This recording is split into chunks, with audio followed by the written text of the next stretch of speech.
Well, the Inyo County Sheriff's Office had 3 suspects in custody after arrests were made on Christmas Day, December 25th, following a traffic stop about a mile north of Independence. Now, according to a press release from the Inyo County Sheriff's Office, early on the morning of the 25th, an Inyo County Sheriff's deputy stopped a vehicle that, according to investigations, was linked to recent thefts of DWP property on December 18th and December 22nd. Now, the 3 in custody are Thomas Randolph, age 49, from Tahunga, John Vaughn, age 48, from Sunland, and Edward Doyle, age 53, also from Sunland.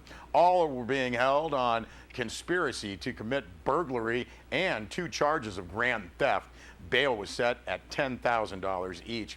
Now, investigations are still looking into potential leads on DWP equipment that has been stolen from the Owens Valley in the past year and a half. At this point, none of the DWP items that have been stolen have been recovered. However, this is an ongoing investigation. Now, if anyone has any information linked to this case, they are asked to call the Inyo County Sheriff's Department at 760-878-0383, or you may fill out a report a crime form, and that's on the Inyo County Sheriff's webpage, and you can go to inyocounty.us. Well, Rob Gill filed this story on Mammoth Medical Missions. On December 19th at 8 a.m., the Southern Mono Healthcare District honored Mammoth Hospital's emergency department at their board of directors meeting at Mammoth Hospital. The emergency department received 2 awards this year: the Guardian of Excellence Award, which is for high patient satisfaction scores over the last year, and the emergency department was also given the Beacon of Excellence Award. And that one is the one that's really special because that's the top 3 hospitals. Their customer satisfaction scores for 3 years. That they took those 3 years and they took the top 3 hospitals. And so we were notified that we were one of the top 3 hospitals of that 10,000 to 15,000 hospitals. Wow. That is unbelievable. The board of directors also gave some special recognition to Mammoth Medical Missions, whose latest trip provided aid to the Philippines typhoon victims.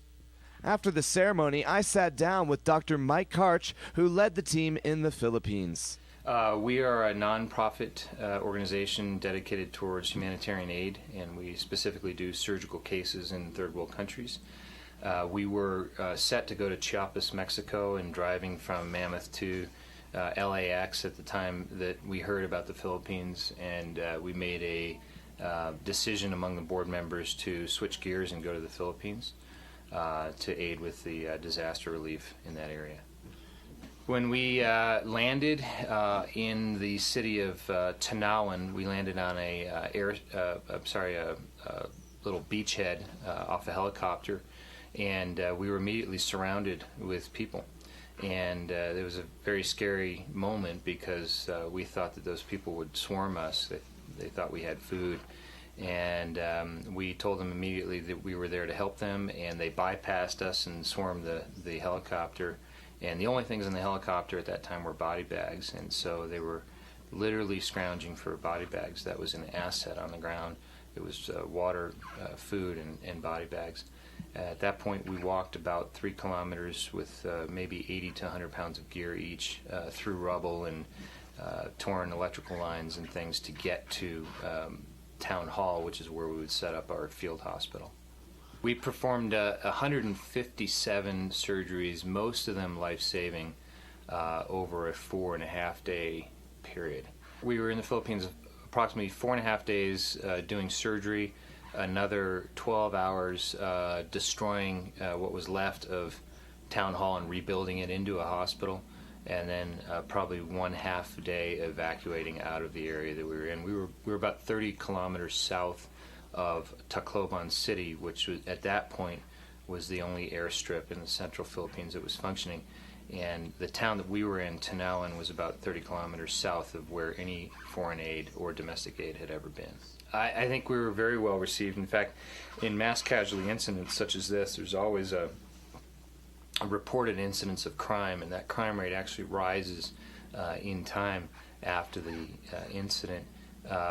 what we saw was just the opposite. There was no crime around our city field hospital, and I truly believe that's because we were there. I believe we formed this itis of positivity and this feeling of rebuilding. And what you saw in about a 1 or 2 square block around City Hall was that people were cleaning up, people were working together. There was no crime there. There was crime elsewhere, but not in our area. So I think we were very well received.